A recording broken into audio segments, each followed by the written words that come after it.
Boa noite. Eu quero pedir inicialmente desculpas por não falar devidamente o idioma português com a propriedade que seria necessário. Embora já more alguns anos aqui no Brasil, ainda o sotaque permanece. Então, se eu cometer algum erro em português, por favor, vocês podem me corrigir e podem até dar alguma sugestão para aprimorar. Vamos conversar um pouquinho sobre um trabalho realizado, chama-se Espiritismo Fácil. Eu tenho 2 filhos que não moram comigo, e eles passam comigo as férias. Então, como espírita, cada vez que eles vinham aqui a Brasília, eu mostrava para eles, eu tinha a vontade de fazer uma espécie de um intensivo, um reforço espírita, para que eles possam conhecer a doutrina. E eu percebi uma coisa interessante, que entre os 10, 11 anos aos 15, 16, essa faixa, quase nós não temos material espírita em nossas casas, material editorial, para ensinar espiritismo. E então, tem infantil, sim, livros infantis, e tem material para adulto. Mas para essa faixa de idade, quase não temos. E aí eu lembrei, quando ainda morava no meu país, que é o Peru, quando morava lá, ainda estava começando a conhecer a doutrina espírita, eu vi uma revista. Olhem que coisa interessante. Eu vi uma revista espanhola chamada Ano Zero, seria a tradução. E nessa revista fazia uma entrevista a um personagem que ainda eu não conhecia, mas eu achei fantástico a resposta, né? A jornalista perguntava a este médium brasileiro o que é ser espírita. O personagem que vai responder é o médium Divaldo Franco. Então, eu achei tão interessante, estava começando a conhecer o espiritismo e já tinha uma pergunta: o que é ser espírita? E Divaldo responde: ser espírita é ter descoberto um grande tesouro. Olha a resposta. Ser espírita é ter descoberto um grande tesouro. E esse tesouro, exatamente esse tesouro que o Divaldo falou, é o que eu queria passar para meus filhos. Então, Divaldo diz mais. Diz que o homem já saiu do planeta Terra, já foi até o espaço, até outros mundos, e já se aprofundou até no microscópio, até o átomo. Mas não tem tido coragem para se aprofundar em si mesmo. E é isto, o tesouro que a doutrina espírita vem passar. Vem a informar quem que nós somos, para onde viemos e para onde vamos. Bom, este é apenas um pequeno marco, porque este tesouro que eu pensava passar para meus filhos, eu não sabia como fazer. E comecei a fazer umas ilustrações. Essas ilustrações, cada vez que eles vinham, eu rabiscava e fazia uns desenhos, mais ou menos como é a doutrina espírita. Aí eu passava para eles. Aí eles iam embora, eu jogava fora. Na outra vez que vinham, eu fazia outras ilustrações e novamente jogava fora. Aí eu pensei, não, esse material está interessante. Eu estava juntando as perguntas que eles faziam, perguntas que adolescentes fazem normalmente, e iba anotando. E aí foi essa somatória de material que deu origem a este trabalho, que surgiu como um livro, Espiritismo Fácil, que reúne várias lâminas, onde está a doutrina espírita toda em forma fácil, sintética. Sintética? Sim. Sintetizada. Ok. Então, o que acontece? Eu quando estava na faculdade, eu sou designer, e eu lembrava um amigo que estávamos estudando doutrina espírita, né, começando, bem no começo, e eu falava para ele, olha, eu vou te passar um livro para que você conheça mais o espiritismo.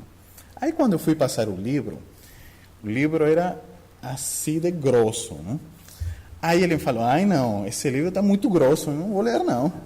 Não, mas veja, abre pelo menos. Aí quando abriu, ai não, as letras estão pequenininhas. Aí que não vou ler, não, mas folha. Aí ele começou a folhear, poxa, não tem nenhuma imagem.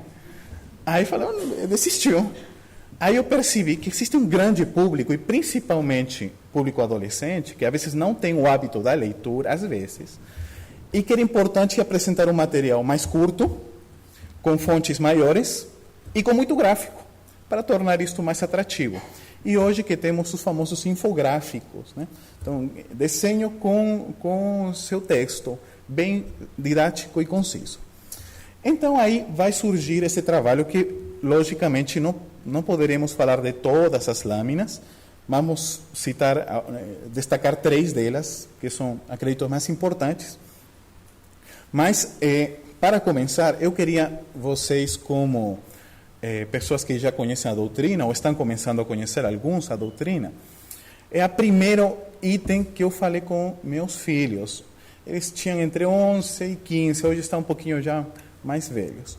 Mas aqui vem uma pergunta que eu fiz para eles, e eles me deram a resposta, e eu vou fazer para vocês, apenas para saber se o pensamento é similar, ok? Sim? Então, vejam só essa pergunta. Eu acredito que aqui a maioria seja espírita ou já conheça a doutrina. Então, a pergunta é esta. Eu queria que vocês levantem a mão as pessoas que acreditem que têm espírito. As pessoas que acreditem que têm espírito, levantem a mão. Ok. Dos que levantaram a mão, levantem novamente aqueles que têm certeza que têm espírito. Tem certeza, não só acreditam, sino têm certeza. Ok. E agora, dos que levantaram a mão que têm certeza, levantem os que têm certeza absoluta que têm espírito. Absoluta, hein? Pronto. Então, meus filhos, que participam da evangelização e tal, também fizeram exatamente o mesmo.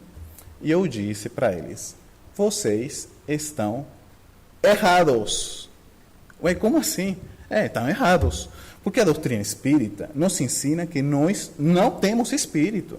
Nós temos corpo. Nós somos espíritos. E vejam como é um jogo de palavras mais fundamental. Enquanto a gente pensa que tem espírito e é o corpo, estamos no ponto materialista. A doutrina espírita vem exatamente para dar o quebra, esse paradigma, essa nova visão. Nós somos espírito.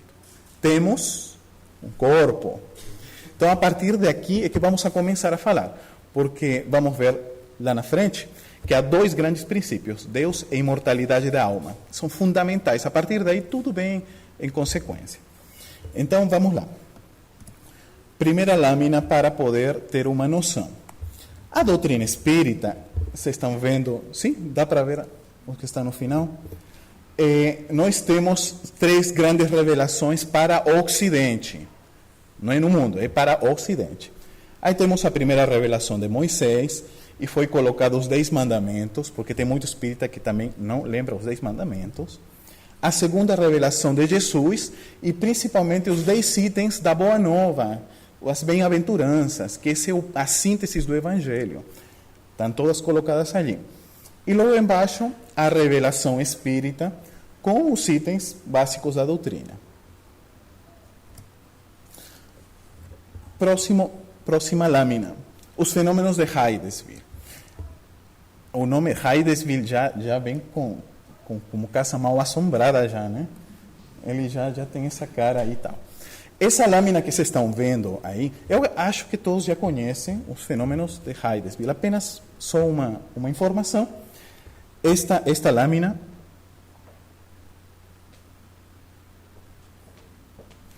vocês estão observando uma casinha bem bonitinha e um grupo de espíritos. Esses que estão acima são os espíritos. Essa foi uma gravura que foi feita.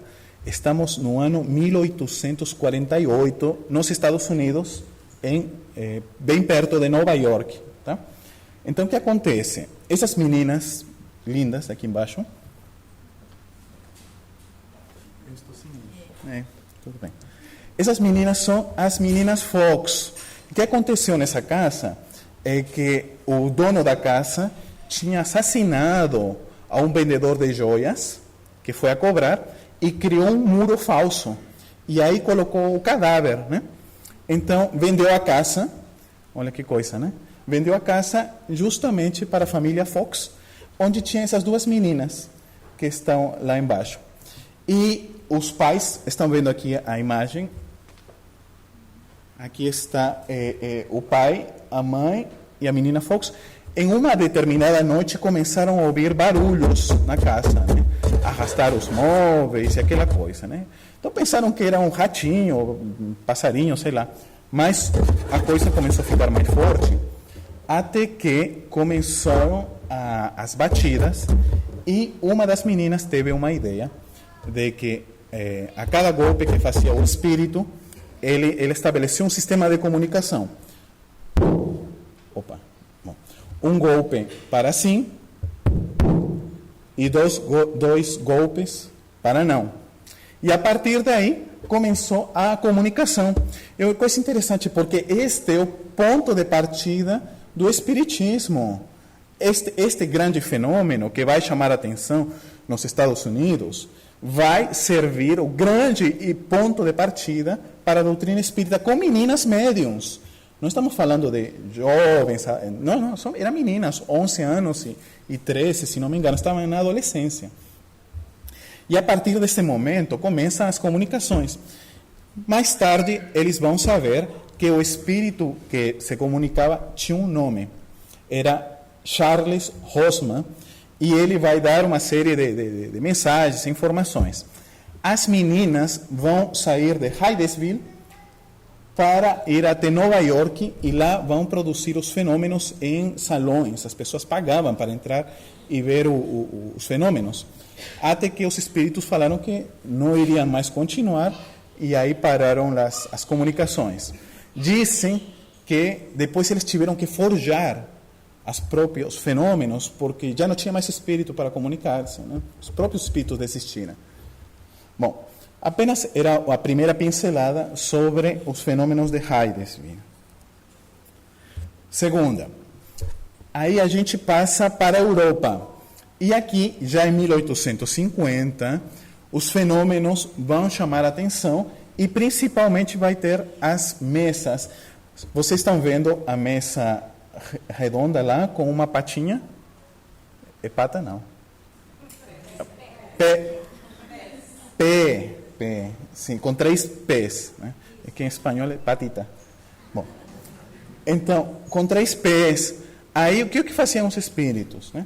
As pessoas se reuniam, a mesa dançava, né? Fazia assim, e levantava uma patinha, e com a patinha, aí as pessoas criaram um abecedário, né? E começavam a escrever por cada golpezinho uma letra. Então, A, B, C, D. Imaginem para escrever Xuxa. Aí era um trabalho muito lento, muito demorado. O que é que acontece? Como as pessoas usavam essas comunicações para mais diversão que conteúdo, né? Aí surgem várias pessoas mais sérias, como o professor Reivai, que vai ser conhecido depois como Allan Kardec, né? Aqui vemos a imagem, né? O professor Reivai pesquisando as médiums, e tinham vários assistentes, né? Então é interessante porque em 1857 vai sair um livro que vai pegar todas as perguntas que ele faz, são 551 perguntas, é a primeira edição do Livro dos Espíritos. E depois sai a segunda edição, com já 1019 perguntas, que é aquele livro que vocês têm, esse Livro dos Espíritos já é a segunda edição, não é a primeira. Né? Já está corrigida, já uma série de perguntas a mais. E vocês vão ver lá em cima, tem uma tábua, vocês estão vendo? Sim? Então, antigamente, se colocava uma tábua, prancheta, sim? E as pessoas, os médiuns, né, e os pesquisadores colocavam uma caneta e umas rodinhas embaixo. Aí as médiuns colocavam os dedos acima, né? E aí começavam as comunicações. Só que depois, o próprio Allan Kardec viu que não era necessário isso. Diretamente a médium, colocando a mão na caneta, já conseguia as mensagens, né? Bom. Outra coisa interessante, também tem uma lâmina que tem um detalhe que talvez não dá para ver aqui embaixo. É porque algumas pessoas acreditavam que para ter uma boa comunicação era importante ter um homem e uma mulher, né? E depois isso foi visto que também não era mais necessário.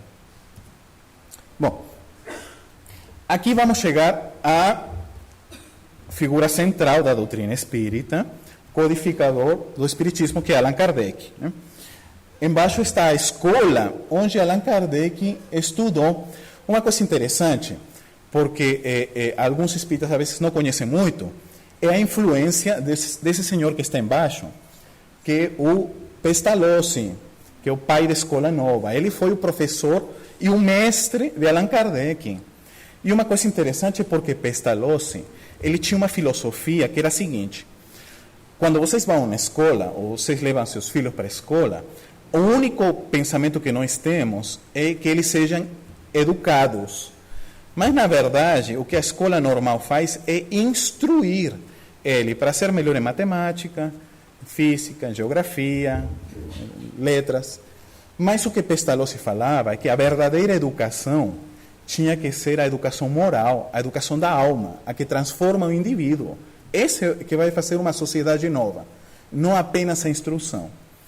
Essa proposta de Pestalozzi, o Allan Kardec, que vai ser seu discípulo e o principal aluno, talvez, da escola, quando vai crescer, ele vai assimilar isto, e é isto um dos pilares do Espiritismo, porque o Espiritismo não vem como uma proposta salvadora, ele vem como uma proposta para que cada um se auto-ilumine, cada um se autotransforme. O Espiritismo não vem para salvar, pessoas se auto-perfeiçoam e vão se melhorando.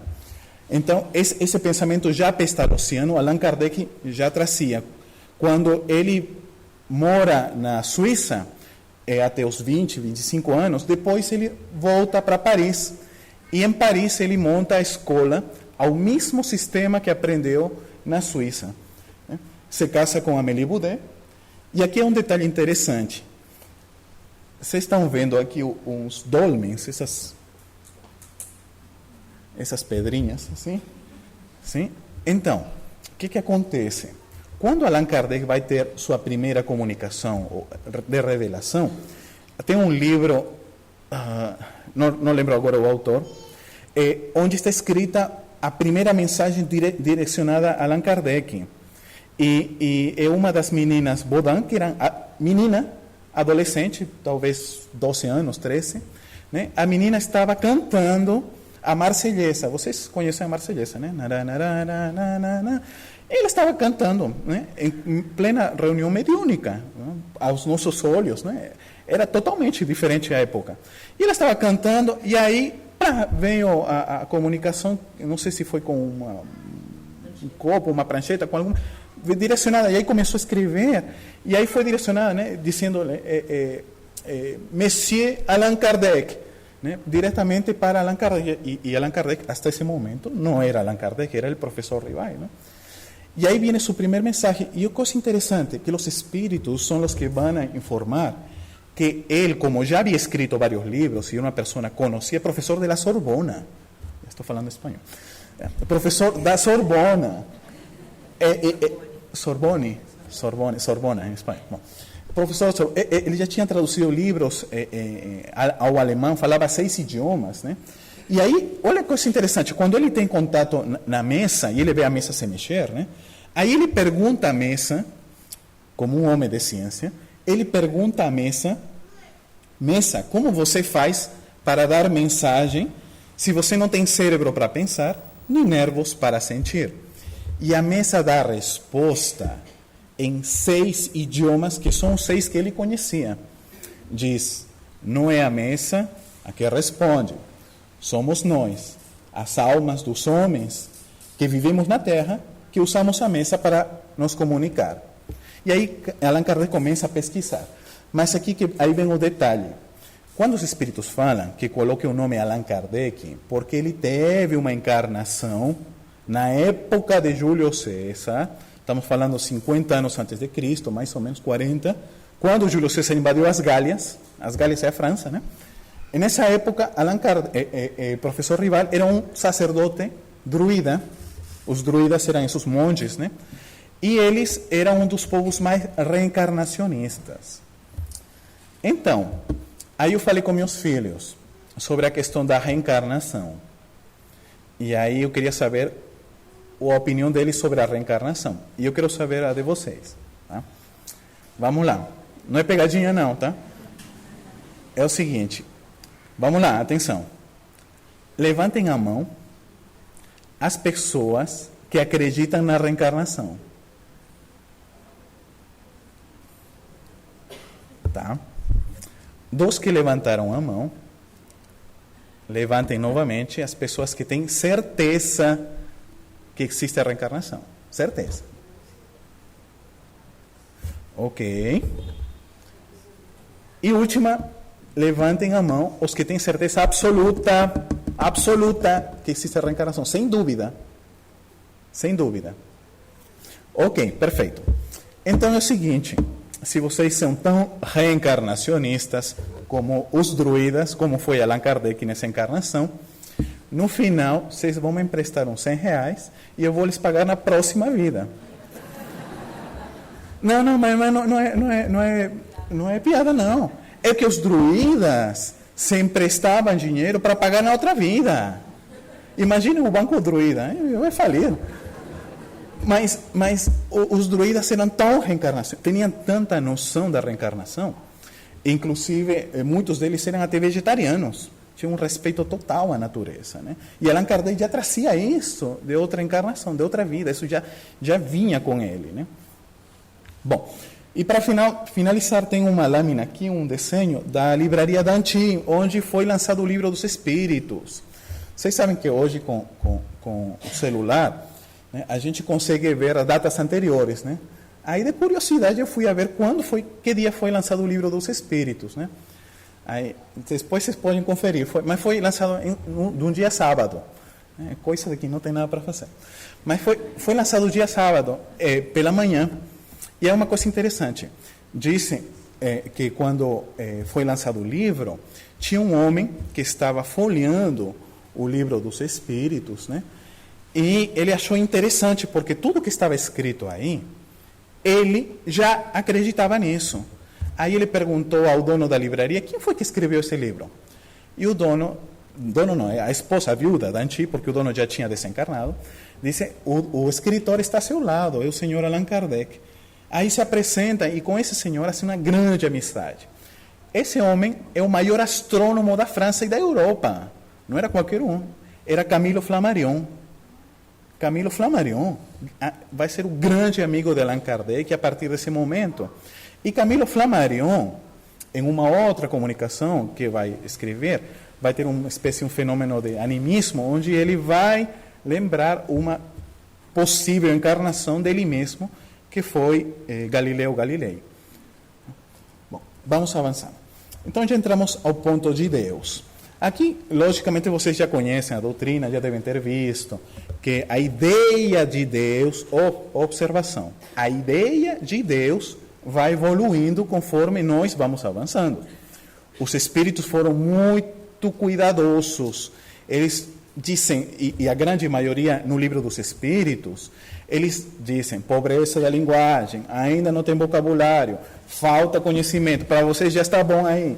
Porque estamos em 1857, não tinha energia, não tinha internet, não tinha eletricidade, não tinha uma série de fenômenos ou conhecimentos que hoje já temos. Talvez hoje as respostas poderiam ter sido melhores.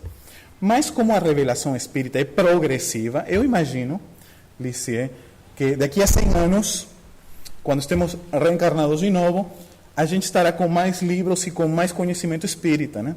Uma coisa que eu falava para meus filhos, que uma coisa assim que eu desencarnar, primeira coisa que eu quero fazer é ir a uma biblioteca no mundo espiritual, né? Colocar naquele Google do além, né? Porque há muita coisa que não está aqui. Les confidenciando, em uma viagem que eu tive a oportunidade de fazer com o médium Divaldo Franco, trocando algumas ideias, Divaldo me disse assim: olha, há tanta revelação para passar, mas infelizmente nem os espíritas estão preparados para receber. É uma lástima, né? Nós mesmos ainda estamos muito fechados, e a doutrina é totalmente libertadora, totalmente aberta. Às vezes os espíritos têm tanto para dizer, mas nós, né? Há muita gente ainda questiona, não, mas será que no solar existe? Não, mas o aerógrafo voa, não voa? Não sei. Mas as pessoas ainda estamos aqui, né? Muito materializadas. Eu acho que daqui a 300 anos que estemos já melhorzinhos, com um perispírito mais aprimorado, né? Porque os espíritos também estão melhorando os perispíritos, né? Bom, novamente, sobre Deus. Então, que interessante, porque a ideia de Deus é que vai evoluindo, não é Deus, né? Então, o que nós pensamos hoje de Deus não vai ser o mesmo daqui a 200 anos, hein, gente? Quando vocês desencarnem, também não. E quando reencarnam de novo, já vai se ampliando. Mas os espíritos vão dizer que Deus, e Kardec deixa claro, deve ser eterno, por uma série de itens lógicos. Deus deve ser imutável, deve ser imaterial, deve ser único, porque se houvesse vários deuses estaria em conflito. Deve ser onipotente, se houvesse um poder maior, não seria mais Deus. E deve ser soberanamente justo e bom, né? Bom, logo entramos na escala espírita, e aqui é interessante porque esta é uma pirâmide, lógico que foi feito com fins de ilustração. Na parte de baixo estão os espíritos imperfeitos, na parte de cima, espíritos bons, e no topo, os espíritos puros. Sendo que, gente, aqui entre nós, no nosso planeta de espíritos puros, eu não teria nem a pontinha, né? Não teria a pontinha. Espíritos bons, mas teria uma coisinha assim, né? E espíritos imperfeitos, aí estamos, grande maioria, né? Aí meus filhos perguntaram, e são as perguntas que estão aqui colocadas, são muitas que eles iam fazendo, né? Se existem anjos, se existem demônios, né? Na visão espírita, não existem anjos, não existem demônios, como se entende convencionalmente. O anjo seria um espírito que evoluiu bastante, se depurou de reencarnar e chegou nessa escala de espírito puro. E demônio, nós, para baixo.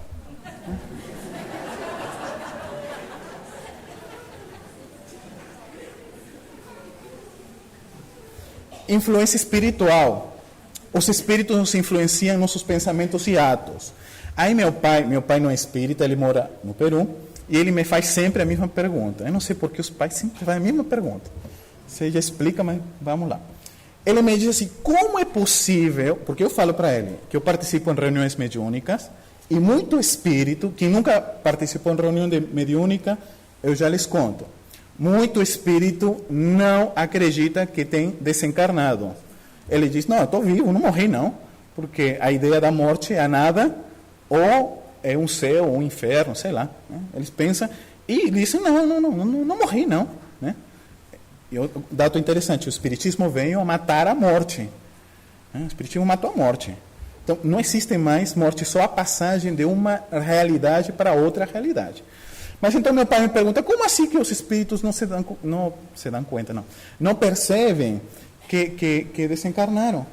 Aí eu falo, muito simples, pai, porque eles sentem, muitos deles sentem a resposta às suas perguntas. Não, mas, tipo assim, o espírito está aí vai perto de alguém, fala, vê que alguém não fala para ele e fala, pronto, morri. Não, porque acontece um fenômeno de telepatia constante e a gente não percebe, mas eles sentem. Por exemplo, quando vocês vão tomar um banho, já aconteceu com vocês? Estão tomando banho e aí vem um pensamento, vem uma música, vem uma ideia, até uma piada, a pessoa ri, né? Sozinha, né? Ou a vez está na parada do ônibus, ou a gente está por dormir, pô, vem uma ideia, né? Ou duas pessoas em sintonia pegam o mesmo pensamento. Então, por quê? O que acontece? Quando existe uma espécie de uma rede mundial de comunicação espiritual, né? Uma espécie de uma internet global aí, e que se por cada encarnado são 4 desencarnados, 5 desencarnados, então estamos cheios de espíritos aqui. Então, é isso que acontece, fala, pai, quando você está pensando, muitas vezes vem um pensamento sugerido, logo você responde esse pensamento, logo o espírito percebeu uma resposta, logo diz, ué, não estou morto, então alguma coisa estranha está aqui, mas não estou morto não. E isso é o mais comum. E é verdade, né? A gente não está morto, né? A gente só está do outro ladinho, na outra dimensão. Ok, bom, então, aqui temos os 3 tipos de espíritos bons para nós, tá? Em resumo somente, né? Os espíritos que nós chamamos protetores, cada um de vocês tem um espírito protetor, mas um espírito protetor tem muitos tutelares, porque falta espírito protetor, e, inclusive, observação, vocês constantemente são testados para ser espíritos protetores, porque vocês vão ser espíritos protetores. Alguns até já são, estão reencarnados, outros estão treinando, né? Como? Quando vocês têm um cachorrinho, vocês perceberam, quando você pega um cachorrinho, vocês cuidam dele, adoram ele, ou algumas pessoas plantas, enfim, já são mini testes de ser guias espirituais, né? Inclusive quando um cuida uma criança, um menino, um irmão mais novo, né? É a necessidade nossa de ser espírito protetor. Imagina esses espíritos protetores, o trabalho que tem. Bom, tem os espíritos familiares, avós, parentes desencarnados dessa ou de outra vida, e tem os espíritos simpáticos. Não são simpáticos que simpatizam com o nosso trabalho, né? Então, esses são os 3 tipos de bons espíritos para nós. O perispírito. É interessante falar do perispírito, que muitas pessoas se confundem a questão do perispírito, tá? Eu vou apontar uma coisa, tá? Rapidinho.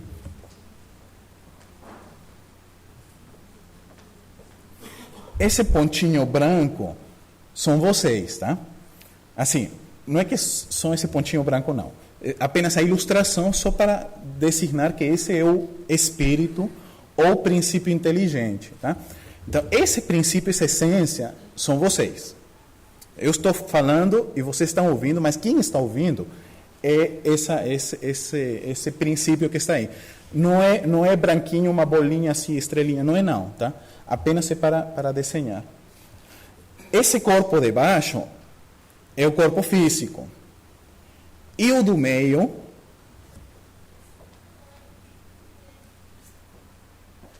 é o perispírito.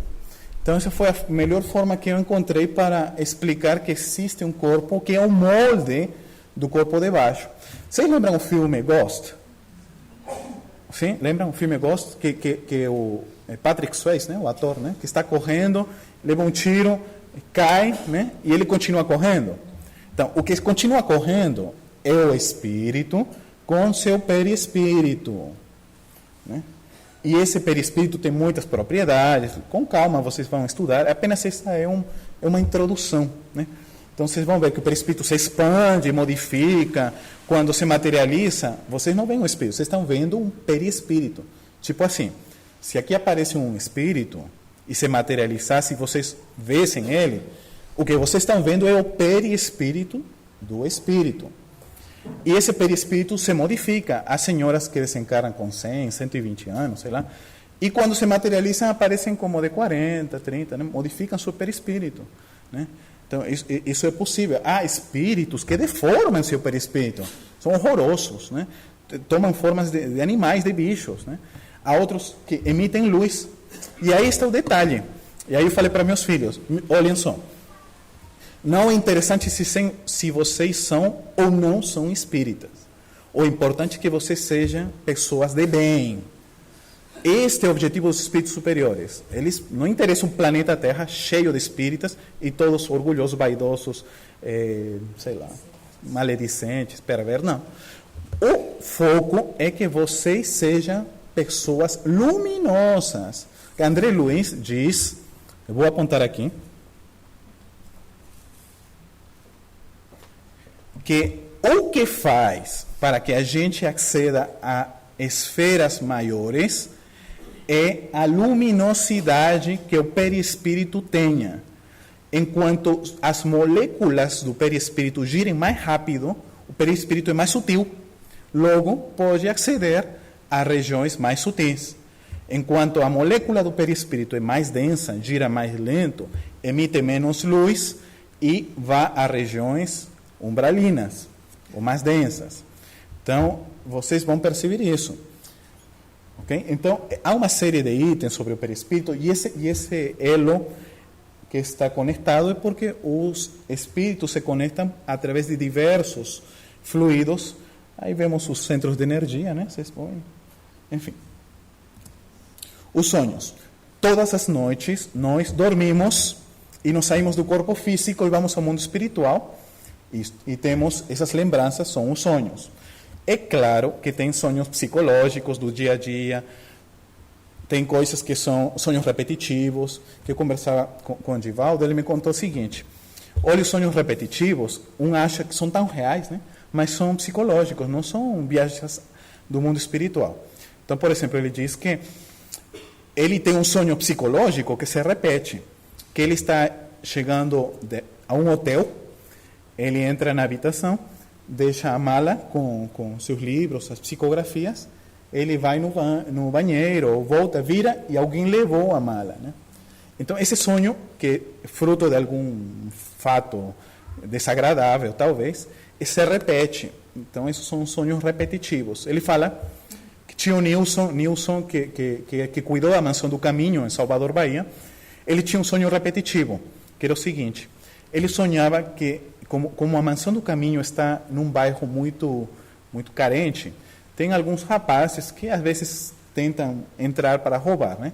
E ele sonhava que pulavam o muro, entravam e roubavam os computadores da mansão.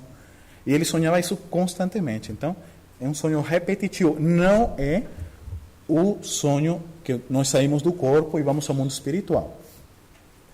A gente sai toda noite, está unido por fluidos, voltamos, mas como o nosso corpo é tão denso, não nos deixa lembrar constantemente essas recordações.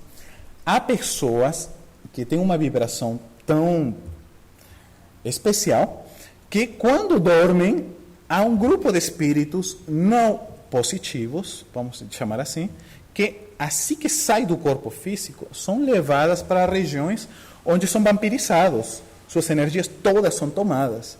Aí quando acorda, aquele se acorda mais cansado que quando foi a dormir. O que aconteceu? Você teve um processo de vampirização, precisa ser um centro espírita, tomar um passe lá e modificar tua vida, né? Então, só para tomar consciência.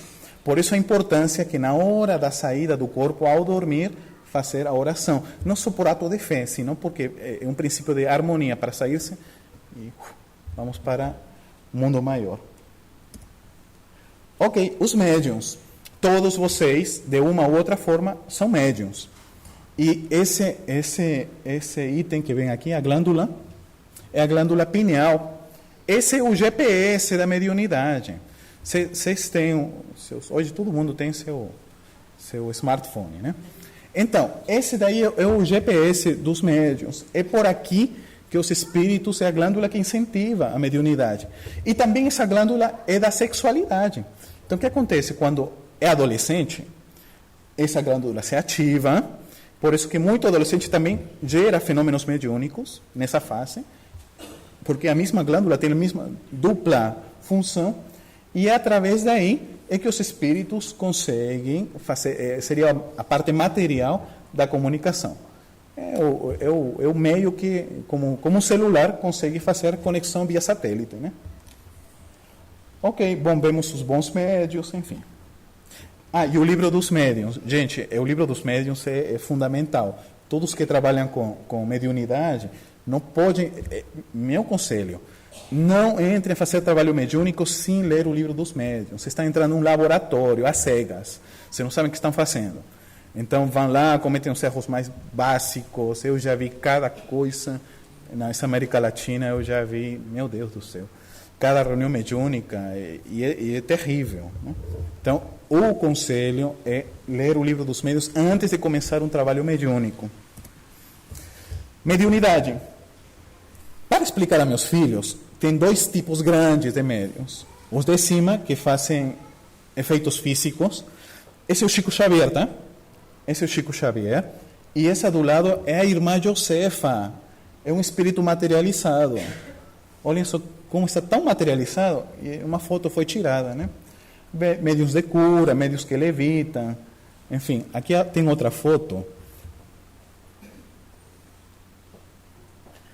Que é o espírito Catiquim, pela médium Florence Cook, na Inglaterra, né? O William Crookes, que começou a tirar fotos do espírito, até, inclusive, ele colocou o cabelo e colocou no microscópio, né? Para ver, e o que está materializado é ectoplasma. Muita gente sabe o que é ectoplasma, né?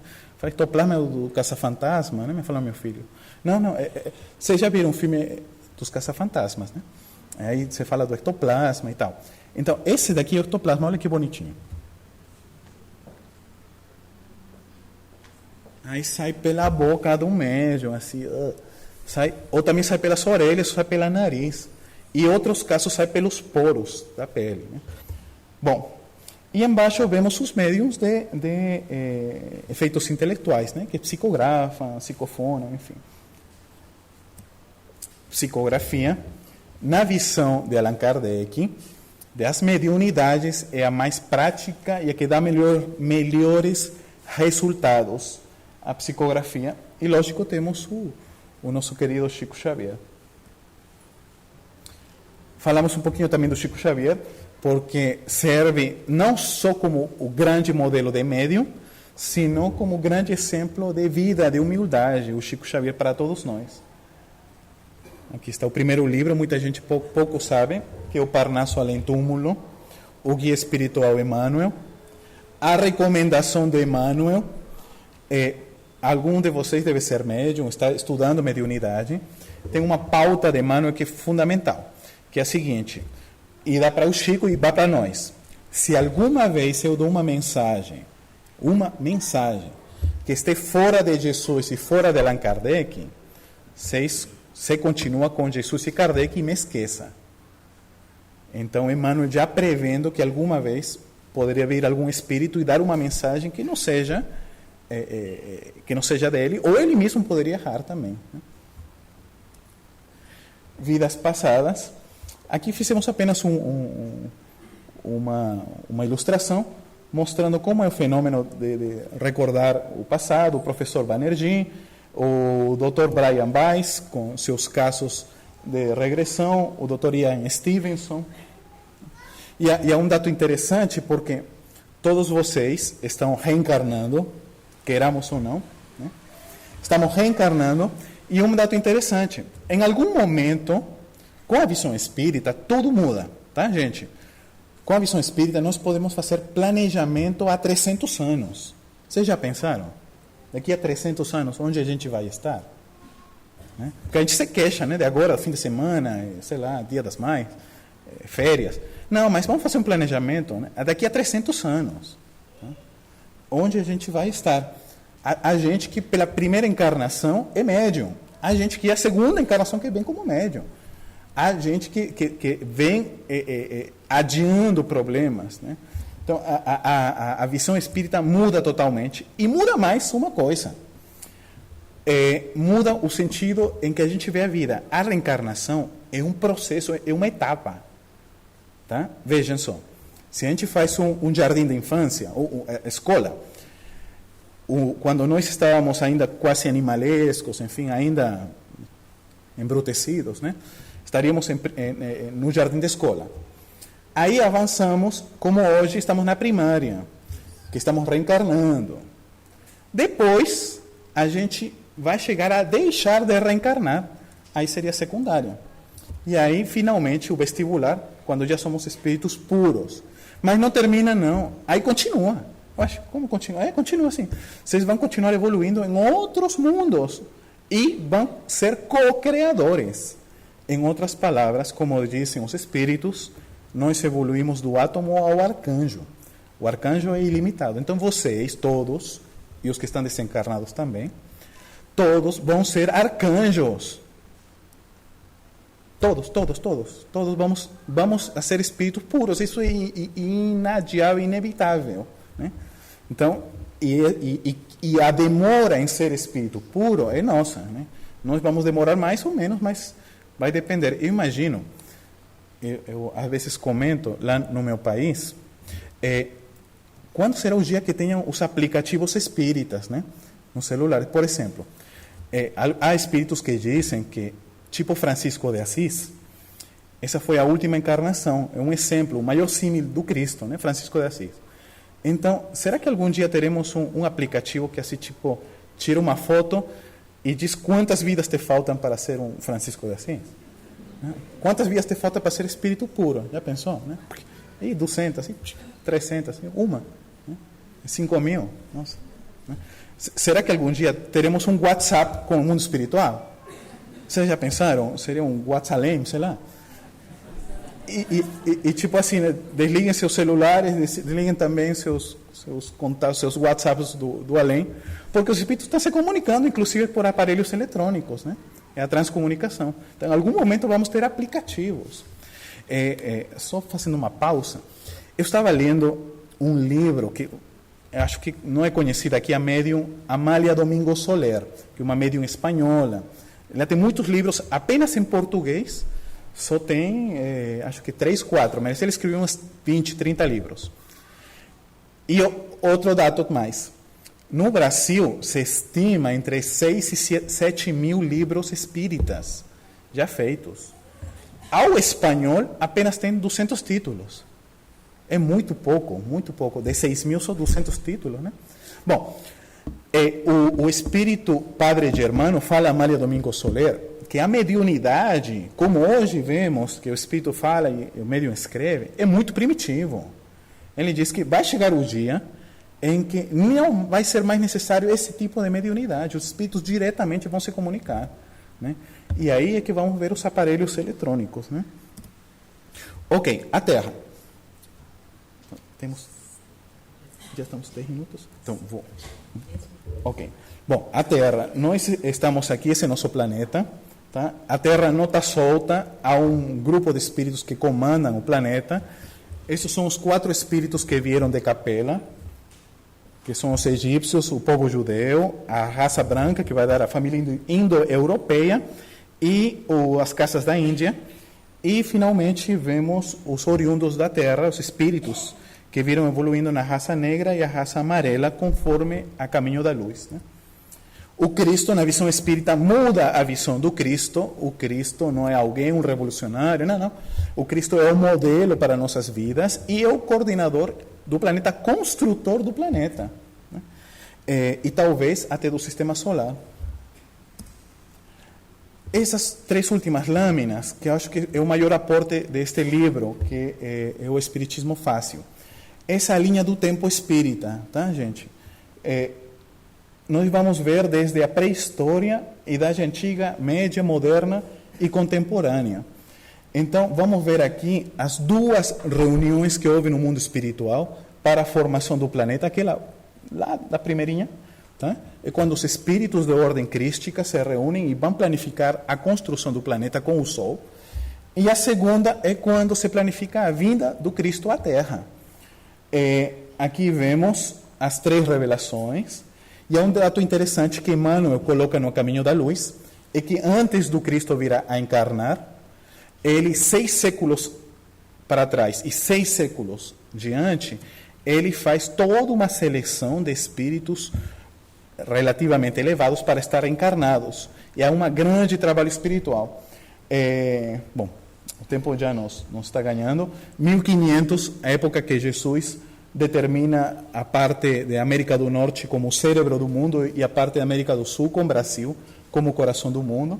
Enfim, aqui temos a terceira revelação com Kardec até os nossos dias.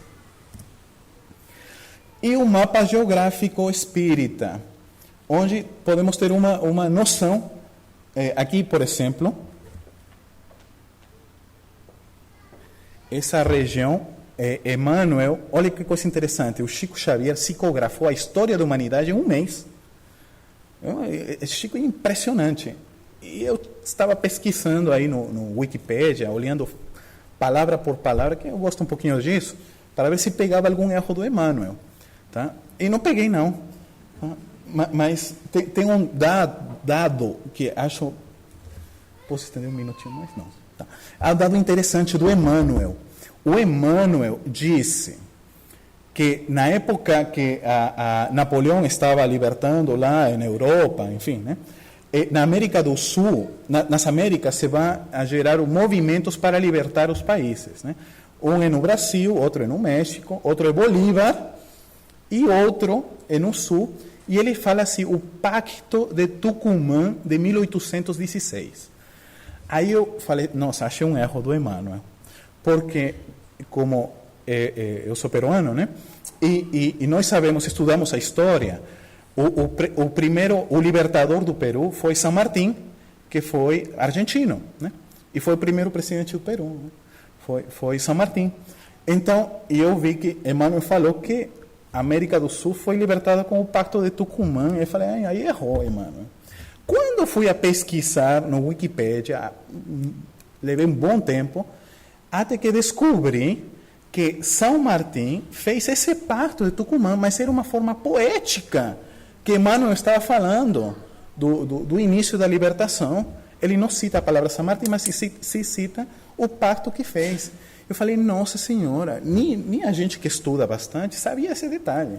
A gente fica impressionado com a qualidade riquíssima da mediunidade do Chico e, lógico, com a concepção de Emmanuel, né? Bom, aqui temos um mapa geográfico e aqui temos uma região que também tive que procurar, chama-se a região do Palmir, que Emmanuel fala, que é aí onde o Cristo recebe mais ou menos uns 20 mil anos atrás, aos espíritos de Capela, e eles vão, antes de reencarnar na Terra, eles vão ser recebidos nessa região, e eles naturalmente vão se deslocar, uns para a Europa, outros ficam por aí, como o povo judeu, outros vão para a região onde é o Egito, e outros vão onde é as casas da Índia. E também Emmanuel fala que o sânscrito, sabem o sânscrito, o idioma da Índia, karma, dharma, sei lá, chakras, enfim, esse idioma sânscrito era de Capela. Olha que coisa interessante. Já traziam os espíritos capelinos. Bom, aqui a gente tem uma breve noção geográfica. E para finalizar, quando eu terminei estas lâminas, você imagina, meus filhos devem estar, não sei, não devem ter gostado muito de tanta informação. Mas, quando estava terminando as lâminas, eu senti que faltava uma para fechar. Aí, quando eu cheguei em casa, eu observei uma folha em branco, um desenho. Aí comecei a desenhar acima dessa folha e eu mostrei esse trabalho para um médium de Minas chamado Wagner Paixão. E o Wagner me disse, olha, Luiz, que coisa interessante, porque o que você desenhou aí, eu tenho um material que não está publicado em nenhum livro e que o Chico me passou, onde são os 15 princípios espíritas que Emmanuel indicou para o Chico, onde ele selecionou quais são os 15 princípios. Eu falei, é. E como você fez um desenho, eu vou te mandar para que você confira. Aí ele me mandou, de Belo Horizonte, né? Me mandou por e-mail. Quando eu abri esse e-mail, eram exatamente os 15 que eu tinha feito o desenho. E eu que vou mostrar para vocês. Aqui temos os princípios espíritas. Vemos os precedentes, os fenômenos de Heidegger, mesas girantes, o espiritismo, seu tríplice aspecto. E vemos os dois grandes braços, que é Deus e a imortalidade da alma. Os dois grandes princípios. Pelo lado de Deus, tem os elementos do universo, as leis morais, a ação dos espíritos na natureza, mundos habitados, mundo espiritual, a lei de causa e efeito. E pelo lado da imortalidade da alma, o princípio de espírito, perispírito, influência espiritual, mediunidade, livre-arbítrio, evolução, progresso. E o dado interessante, o aporte que essas duas leis, causa, efeito, evolução, e justiça divina e progresso, se juntam na lei da reencarnação. E tudo tem como base o Evangelho de Jesus. Os textos que estão embaixo são exatamente os que Emmanuel falou para o Chico, né? E este é o desenho que foi visto e foi graficado aqui. Então, meus amigos, com a visão espírita, a morte muda totalmente a nossa visão. Não existe mais morte, só existe vida.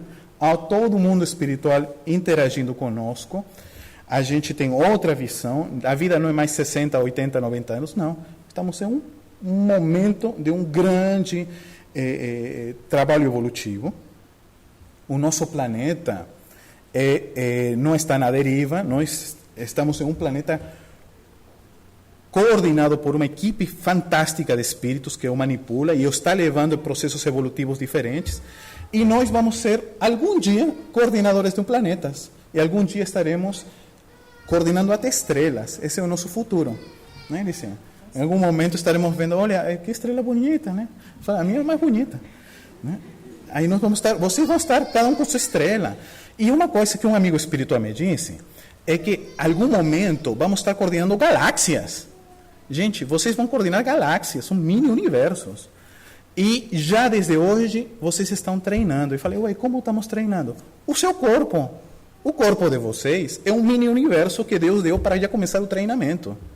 Então, seu corpo já é um treinamento de seu universo. É um empréstimo, é uma forma de que a gente já está começando o processo maior, né?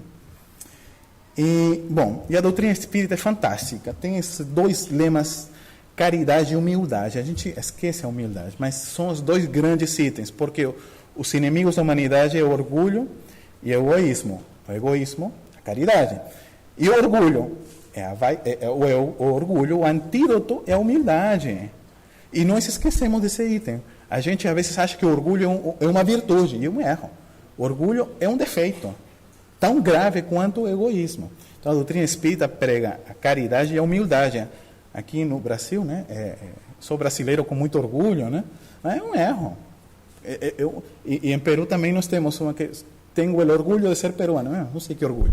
Mas esses orgulhos que existem são bobos, porque a gente reencarna aqui e acolá, né? Mas esta é a fantástica mensagem espírita, com caridade, humildade.